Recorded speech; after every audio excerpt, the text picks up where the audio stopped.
حقیقت پلس کے معزز دوستو السلام علیکم۔ نیوزی لینڈ پارلیمنٹ میں قرآن کی تلاوت، وزیر اعظم کا السلام علیکم سے خطاب کا آغاز۔ مزید ڈسکس کرنے سے پہلے آپ سے گزارش ہے چینل کو سبسکرائب کر کے بیل کے نشان کو دبا دیجیے۔ اعوذ باللہ من الشیطان الرجیم، بسم اللہ الرحمن الرحیم۔ یا ایہا الذین آمنوا استعینوا بالصبر والصلاة ان اللہ مع الصابرین۔ Mr. Speaker, Assalamu alaikum. Peace be upon you and peace be upon all of us. He sought many things from his act of terror, but one was notoriety. And that is why you will never hear me mention his name. He is a terrorist. He is a criminal. He is an extremist.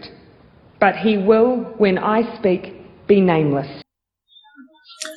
New Zealand میں پہلی مرتبہ پارلیمانی اجلاس کا آغاز قرآن پاک کی تلاوت سے ہوا، جس میں سورۃ البقرہ کی آیات نمبر 153 سے 156 تک تلاوت کی گئی، جس میں ایمان والوں کو صبر کی تلقین کی گئی ہے، جبکہ وزیر اعظم جیسنڈا آرڈرن نے السلام علیکم سے خطاب کا آغاز کیا۔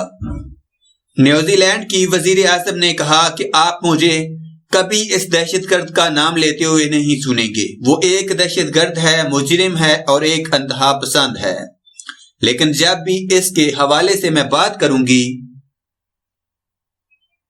تو وہ بے نام ہوگا۔ انہوں نے شہید ہونے والے بہادر پاکستانی نعیم راشد کو خراج عقیدت بھی پیش کیا۔ غیر ملکی میڈیا کے مطابق پارلیمنٹ کے خصوصی اجلاس میں تمام مذاہب کے رہنماؤں نے بھی شرکت کی۔ کرائسٹ چرچ میں مساجد پر حملے کے بعد پارلیمنٹ کے خصوصی اجلاس کا آغاز قرآن پاک کی تلاوت سے ہوا، جس میں سورۃ البقرہ کی آیات نمبر 153 سے 156، جس میں ایمان والوں کو صبر کی تلقین کی گئی ہے، کی تلاوت سے ہوا۔ قرآن پاک کی تلاوت کے بعد جیسنڈا آرڈرن نے اجلاس سے خطاب کا آغاز سلام سے کیا۔ انہوں نے کہا کہ آسٹریلوی دہشت گرد کو اس دہشت گردی سے بہت سی چیزیں مطلوب تھیں، وہ شہرت کی تلاش میں تھا۔ انہوں نے کہا کہ آپ مجھے کبھی اس دہشت گرد کا نام لیتے ہوئے نہیں سنیں گے۔ وہ ایک دہشت گرد ہے، مجرم ہے اور ایک انتہا پسند ہے، لیکن جب میں اس کے حوالے سے بات کروں گی تو وہ بے نام ہوگا۔ جیسنڈا آرڈرن نے کہا کہ ان کا نام لیں جنہیں اس حادثے میں کھو دیا، نہ کہ اس شخص کا جو اس کا ذمہ دار ہے۔ انہوں نے کہا کہ اسے شاید شہرت کی تلاش ہوگی، لیکن ہم نیوزی لینڈ میں اسے کچھ بھی نہیں دیں گے، اس کا نام بھی نہیں۔ انہوں نے مزید کہا کہ حملہ آور آسٹریلیا میں پلا بڑھا، نیوزی لینڈ سے کوئی تعلق نہیں تھا۔ نیوزی لینڈ کی پارلیمنٹ کے اجلاس کے دوران دوسروں کی جان بچاتے ہوئے شہید بہادر پاکستانی شہری نعیم راشد کو خراج عقیدت پیش کیا گیا۔ وزیر اعظم نیوزی لینڈ جیسنڈا نے کہا کہ نعیم راشد، جن کا تعلق پاکستان سے ہے، جو مساجد پر اندھا دھند فائرنگ کرنے والے حملہ آور سے بندوق چھیننے کے دوران شہید ہو گئے۔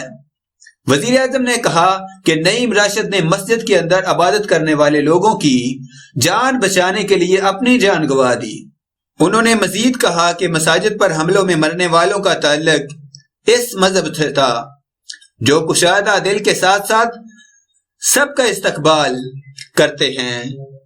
جیسے 71 سالہ مسلمان نے دہشت گرد کو نہ جانتے ہوئے مسجد کا دروازہ کھولا اور اسے خوش آمدید کہا، اسی طرح نیوزی لینڈ تمام امن پسندوں کو خوش آمدید کہتا ہے۔ انہوں نے کہا کہ مسلمان اس جمعہ کی نماز پڑھیں گے، ہم مسلمانوں کی حفاظت اور ان کے ساتھ کھڑے ہوں گے۔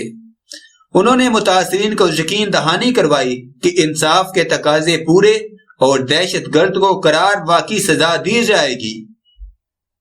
وزیر اعظم جیسنڈا نے اجلاس میں اپنی تقریر کے آغاز پر شرکاء کو السلام علیکم کہا اور اجلاس میں دوسروں کی جان بچاتے ہوئے شہید ہونے والے بہادر پاکستانی شہری نعیم راشد کو خراج عقیدت پیش کیا گیا۔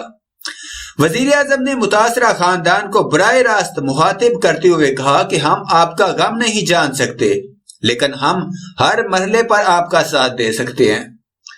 ہم محبت، مہمان نوازی سے آپ کا ساتھ دے سکتے ہیں اور دیں گے۔